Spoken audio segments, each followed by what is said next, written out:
अगर आपको यह वीडियो पसंद आए तो कृपया लाइक बटन पर क्लिक करें। उन फिल्मों के नाम के साथ कमेंट करें जिन्हें आप चाहते हैं कि हम आगे कवर करें। हमारी नवीनतम रचनाओं की सूचना पाने के लिए सब्सक्राइब बटन पर क्लिक करें और बेल आइकन दबाएं। हम हर दिन दुनिया भर से 100 फिल्में कवर करते हैं। हमारे चैनल पर विज्ञापन देने के लिए हमसे संपर्क करें। हमारी संपर्क जानकारी हमारे चैनल पेज पर है। अब आइए इस फिल्म की कहानी पर चलते हैं। न्यूयॉर्क शहर के software designer Ellie Jones Sam Rawson से जुड़े हुए हैं।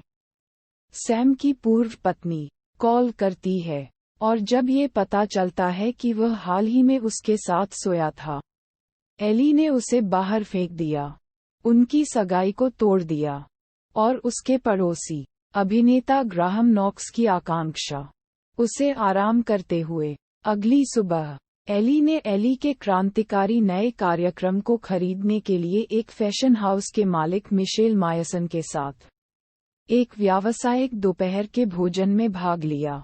वह उसे कीमत को कम करने में हेरफेर करता है, जैसा कि वह उसका पहला और एकमात्र ग्राहक है। वह स्वीकार करती है। एली एंसोनिया में अपना अपार्टमेंट साझा करने के लिए एक नए रूममेट के लिए विज्ञापन करता है। वह हेड्रा कार्लसन पर बसती है, जिसे वह हेड उपनाम देती है, और वे दोस्त बन जाते हैं। हेडी बताते हैं कि उसका जुड़वां अभी भी अकेला था, उसे लगातार अकेला छोड़ दिया। हेडी एली की अत्यधिक सुरक्षात्मक हो जाती है। सैम की आवाज मेल को मिटा देती है, जो एली को उसके साथ सामंजस्य स्थापित करने के लिए कहती है। वह बडी नामक एक पिल्ला को एली के साथ बंधने के लिए खरीदती है, लेकिन जब सैम एली को वापस जीतता है तो ईर्ष्या हो जाती है और वे अपने लिए एक नया अपार्टमेंट चाहते हैं। एली को उसे अस्वीकार करने के रूप में मानते हुए हेड परेशान है और आगे निराश हो जाता है जब बडी उसके पास नहीं आता है। तब भी जब वह उसे सहलाता है, एली और सैम ने बाद में उसके अपार्टमेंट की खिड़की के नीचे जमीन पर बडी की लाश पाए। अपार्टमेंट में लौटते हुए एली देखता है कि खिड़की बडी के माध्यम से प्राप्त करने के लिए पर्याप्त अंतर के साथ खुली थी। हेडी का दावा है कि बडी की मौत एक दुर्घटना थी क्योंकि उसने सोचा था कि खिड़की के बाहर की सलाखों को तय कर दिया गया था। मिशेल ने एली को अपने सौदे को पूरा करने पर उस पर फेलों का प्रदर्शन करने की कोशिश की, भविष्य के ग्राहकों को चेतावनी देने की धमकी दी और उसे भुगतान नहीं किया, लेकिन वह वापस लड़ता है और बच जाता है।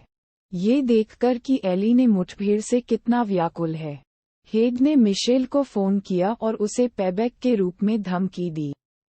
एली को आराम देने के लिए हेड उसे एक बाल कटवाने के लिए ले जाता है, लेकिन हेड के बाद उसके जैसे कपड़े पहने दिखाई देते हैं, जिसमें उसके बाल कटवाने भी शामिल हैं।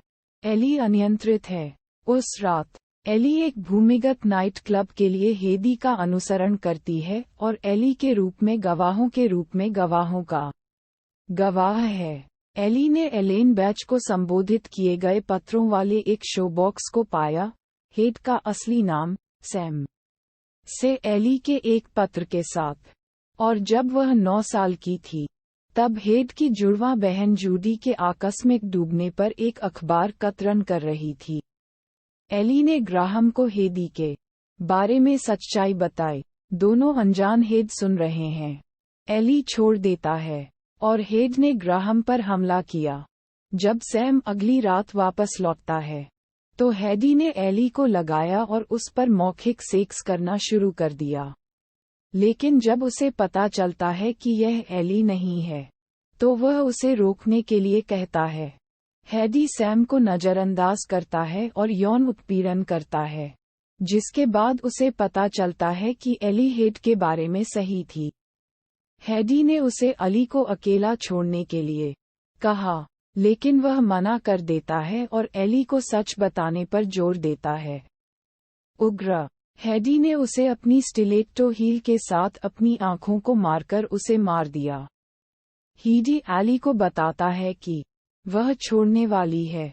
सैम की मौत पर एक समाचार रिपोर्ट को देखकर एली को पता चलता है कि क्या हुआ है और खुद को छोड़ने की कोशिश करता है, लेकिन हडी उसे बंदूक की नोक पर बंधक बनाती है, ये बताते हुए कि हर कोई विश्वास करेगा कि एली ने सैम को मार डाला। एली की रक्षा करने के लिए हेड उसे समझाने की कोशिश करता है कि उन्हें भाग जाना चाहिए। लॉस एंजल्स के लिए ऑनलाइन एक उड़ान बुक करते समय एली ने अपने टेलीविजन पर वॉल्यूम को एक विघटनकारी स्तर पर बदलकर मदद को आकर्षित करने का प्रयास किया, लेकिन हेड उसे पकड़ लेता है। मिशेल ने अपनी फाइलों को मिटा दिया जा रहा है। देर से भुगतान द्वारा शुरू किया गया एक सुरक्षा कार्यक्रम और एली को खोजने के लिए भागता है।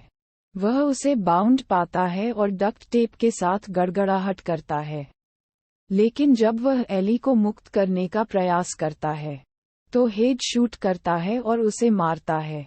हीडी तब एली को ड्रग ओवरडोज के माध्यम से आत्महत्या करने के लिए राजी करने की कोशिश करता है, लेकिन एली ने विरोध किया। हेडी एली पर बंदूक की ओर इशारा करती है क्योंकि वह दौड़ने की कोशिश करती है। एली से भीख मांगने के लिए उसे छोड़ने के लिए भीख मांगती है। एली ठंड से जवाब देता है, मैं तुम्हारी बहन की तरह नहीं हूँ।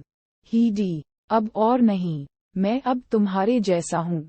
ग्राहम चेतना प्राप्त करता है और एली की सहायता करता है।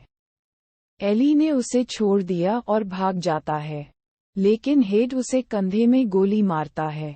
प्रतीत होता है कि एली को मौत के घाट उतारने के बाद हेडी उसे भस्मक की ओर ले जाती है, लेकिन एली ठीक हो जाती है और बच जाती है।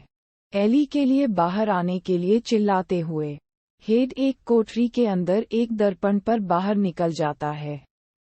एली ने उसे एक पेचकश के साथ पीठ में छुरा घोंप दिया और वे एक भयभीत और दुखी एली घड़ियों से पहले संघर्ष करते हैं क्योंकि हेडी मर जाता है। एक उपसंहार में एली बताती है कि वह आखिरकार आगे बढ़ गई है। वह सैम को मारने के लिए हेडी को माफ कर देती है और हेडी की मौत के लिए खुद को माफ करने की कोशिश करती है, ये बताते हुए कि हेडी का पतन एक उदाहरण है कि कैसे उत्तरजीवी का अपराध किसी व्यक्ति को नष्ट कर सकता है। फिल्म एली और हेडी के चेहरों दोनों की एक तस्वीर के साथ एक में संयुक्त है।